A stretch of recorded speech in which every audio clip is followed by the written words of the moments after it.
Sud Radio. Les Français parlent au français. Je n'aime pas la blanquette de veau. Je n'aime pas la blanquette de veau. Sud Radio Berkov dans tous ses états. Jacques Prévert disait de deux choses l'une, l'autre c'est le soleil. Eh bien aujourd'hui, le soleil a rendez-vous avec la lune, mais d'une drôle de façon. À tout de suite. Sud Radio Berkov dans tous ses états. Le fait du jour. Nicoletta, non. Ne partez pas en sanglots, l'ombre n'est pas sur votre vie, il va durer quelque temps, mais c'est vrai que cet après-midi, éclipse solaire totale qui va commencer au début de l'océan Pacifique Sud et traverse le Mexique, les États-Unis, le Canada. La Lune va passer devant le Soleil, le cachant complètement durant un bref instant.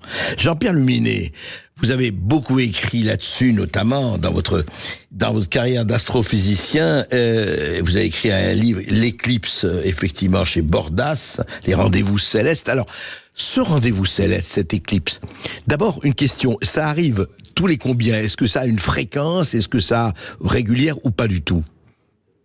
Oui, d'abord bonjour Monsieur Berkov. Bonjour. Donc, intervenir sur les éclipses. Ce sont des phénomènes astronomiques tout à fait naturels qui sont connus et observés depuis des millénaires et qui donc, comme vous l'avez dit, se déroulent lorsque la Lune s'interpose entre la Terre et le Soleil, donc elle passe devant. Alors oui. Soit elle le masque complètement, on a une éclipse totale, c'est la partie la plus spectaculaire, ou soit elle le masque partiellement. Alors ça vient du fait que le Soleil est 400 fois plus loin de la Terre que la Lune. Mais il est 400 fois plus gros. Et donc les deux effets se compensent, ce qui fait que dans le ciel, le diamètre apparent, c'est pratiquement le même. Ouais. Et c'est pour ça qu'on a des éclipses spectaculaires, parce qu'évidemment, il y a plein d'autres objets qui passent devant le Soleil. Vous avez la Station Spatiale Internationale, ce genre de choses. Ouais. Il n'y a pas d'éclipse, évidemment. Voilà. Donc il y a cette coïncidence merveilleuse qui permet d'admirer ces spectacles. Alors les éclipses, ça se calcule, ça se prédit à l'avance. On en connaît les occurrences, on peut les calculer très longtemps à l'avance avec une très grande précision. Alors il faut préciser que quand il y a une éclipse, l'éclipse n'est pas visible partout sur la Terre. Il y a ce qu'on appelle une bande de totalité, qui est une longue bande qui fait à peu près quelques centaines de kilomètres de largeur. D'accord. Et qui s'étend plusieurs milliers de kilomètres. Et donc, à un point donné du globe, les éclipses sont assez rares. C'est-à-dire, si vous êtes toujours au même endroit, il faut attendre en moyenne 370 ans. D'accord, oui. On a beaucoup de chance d'y aller dans notre vie, oui. Mais par exemple... Ouais. Pour aller observer les éclipses, voilà. Oui, mais alors Jean-Pierre Luminet, est-ce que par exemple là, ça va se passer Mexique, Amérique du Nord, on a la trajectoire. Est-ce que il y a est-ce qu'il y a des fréquences, si vous voulez? Est-ce qu'on dit par exemple pour nous Europe, est-ce qu'on sait déjà quand est-ce qu'on aura éventuellement pour avoir nous en Europe, pour la France, une éclipse totale? Est-ce qu'on le sait à l'avance ou pas? Oui, absolument. On le sait très, très précisément. On a des calculs de mécanique céleste extrêmement précis, dont d'ailleurs les premiers ont été faits déjà au XVIIIe siècle. Aujourd'hui, c'est incroyablement précis. On sait exactement le jour. D'ailleurs, à la fin de mon livre que vous avez eu la gentillesse de mentionner sur les éclipses, nous avions mis avec mon collaborateur une série de cartes des planisphères terrestres montrant les lignes de totalité des éclipses de Soleil jusqu'en l'an 2060, avec les jours. Les durées. Et les durées. On connaît également les durées. Les durées qui ne peuvent pas excéder au mieux 7 minutes 40. Mais ça, c'est très... En général, les durées sont plutôt de 3-4 minutes. Oui. Bon, moi, je l'ai observé, moi-même, je me suis déplacé plusieurs fois, parce que c'est quand même...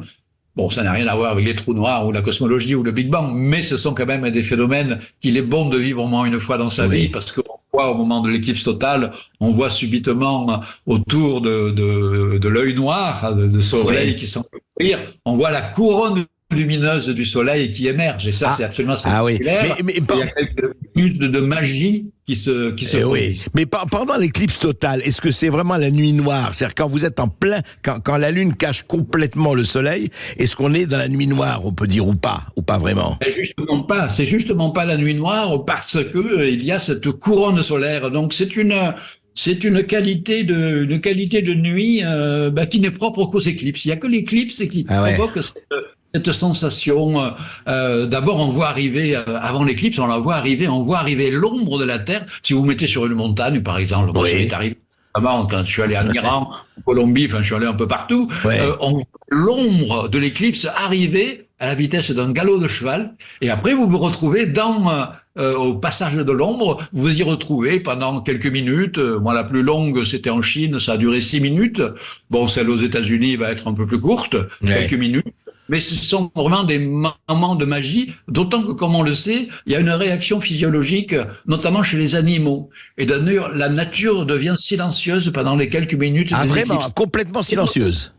Oui, je l'ai vraiment constaté. Les animaux ne savent pas ce qui se passe et ils croient, comme dans la chanson de Nicoletta, que le soleil meurt et qu'il ne va pas revenir. Donc, par exemple, l'oiseau cesse de chanter, les troupeaux de moutons, comme je veux, ils s'arrêtent. Ah ouais, c'est étonnant. Ils vont dormir. Ouais, non, c'est vraiment absolument fascinant. Ah oui, c'est tout à fait passionnant ça, et c'est vrai que, et donc si vous voulez par exemple, je ne veux pas vous demander la date, je ne veux pas demander de rechercher votre livre, mais par exemple, on sait quand ce sera en Europe la prochaine, oui on le sait comme vous l'avez dit, mais est-ce qu'on sait dans 20 ans, dans 30 ans, pour nous on ne sait pas, enfin est-ce que c'est marqué, est-ce que c'est... On le sait sur plusieurs milliers d'années, D'accord. Donc, bon, maintenant, il faudrait que je rouvre mon livre pour vous dire exactement. Non, mais c'est pas. Europe, on va le regarder. Mais dites-moi, est-ce que ça fait quelque chose, vous dites sur les animaux, juste même si c'est 5 ou 6 minutes, est-ce que ça fait quelque chose sur les humains ou pas du tout? En fait, est-ce que les animaux étant plus sensibles, nous, ça nous fait pas grand-chose, on admire le paysage. Et oui, juste, pourquoi je vous demande ça, Jean-Pierre Luminet, quand vous avez vu ça en Chine ou ailleurs ou en Iran, est-ce que, parce que moi j'en ai jamais vu, est-ce que c'est extraordinaire comme spectacle? Est-ce que le spectacle est vraiment émouvant et fort? C'est extrêmement émouvant. Alors, il m'est arrivé dans certaines éclipses, par exemple, une que j'avais observée en Libye, d'être au milieu d'astronomes amateurs, qui sont passionnés, qu'on appelle des chasseurs d'éclipses. Et qui à chaque éclipse, il y a quand même à peu près, il faut le dire, je l'ai pas dit, mais il y a à peu près 2 éclipses par an en moyenne qui se produisent à tel ou tel endroit de la planète. Et les chasseurs d'éclipses se déplacent, passionnés, voilà. Donc, voilà. Alors, je vais constater que la plupart des chasseurs d'éclipses, astrophotographes, perdent la magie parce qu'ils passent leur temps à régler leur instrument, leur télescope. Ils regardent pas. Moi, je n'ai jamais utilisé un quelconque instrument sinon mes yeux et ma perception, ce sentiment cosmique que l'on a quand on voit ce phénomène, mais qui est naturel, mais qui est quand même assez magique. Mais par exemple, lors d'une éclipse que j'avais observée en Colombie, j'avais observé dans un village indien, dans les montagnes, où encore l'éclipse n'était pas très très bien comprise. Et le chaman du village, que j'étais allé voir un petit peu avant, il avait convoqué le village, les villageois, pour leur dire qu'il ne fallait pas regarder ce spectacle-là, qu'il fallait aller se cacher dans les huttes pour ne pas observer. Parce que pendant très longtemps, d'ailleurs, il y a un chapitre complet de mon livre sur les éclipses qui parle justement de l'histoire, les éclipses les plus remarquables de l'histoire. Et pendant très longtemps, ne comprenait pas ce que c'était. Et donc, c'est pour ça que, comme le dit la chanson de Nicoletta, on pensait que le soleil allait mourir, oui. Par exemple, en Chine, le mot pour désigner une éclipse, c'est en fait, c'est un dragon qui mange le soleil. D'accord. C'est un dragon céleste qui allait manger le soleil, et après, on s'inquiétait de savoir si le soleil allait réapparaître. Il y a la fameuse histoire de Tintin, le temple du soleil, vous savez. Oui. Voilà.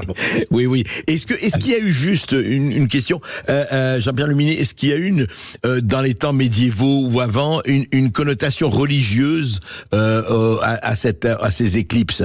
Est-ce que les gens pensaient que ça allait donner peut-être, je sais pas, une tentation d'apocalypse, même de très très éphémère ou pas? Non, on attachera plutôt ça au passage impromptu des comètes, parce qu'elles n'étaient pas prévisibles. Comme les éclipses, on sait en fait les prévoir depuis l'Antiquité. Le premier astronome qui a su commencer à prédire l'occurrence, la régularité des éclipses, il s'appelait Hipparque, et c'était au IIe siècle avant Jésus-Christ. Donc, sur le plan astronomique, le phénomène n'était pas voilà, n'était pas si mystérieux que cela. Ben écoutez, on s'éclipsera pas, mais on continuera à regarder ce chef-d'œuvre. Et quand il arrivera évidemment ici en Europe, en tout cas aujourd'hui, c'est aux États-Unis et au Mexique. Merci Jean-Pierre Luminet. Et en tout cas, sachez que si vous êtes fan d'Eclipse, vous pouvez regarder l'Eclipse en direct sur Internet. C'est diffusé en direct sur YouTube, donc vous pouvez voir l'Eclipse depuis votre canapé. Voilà. Merci beaucoup Jean-Pierre Luminet d'avoir été avec nous. On marque une courte pause sur Sud Radio. On revient, on va parler de trafic de drogue. À tout de suite. Sud Radio Berkov dans tous ses états, midi 14h. André Berkov.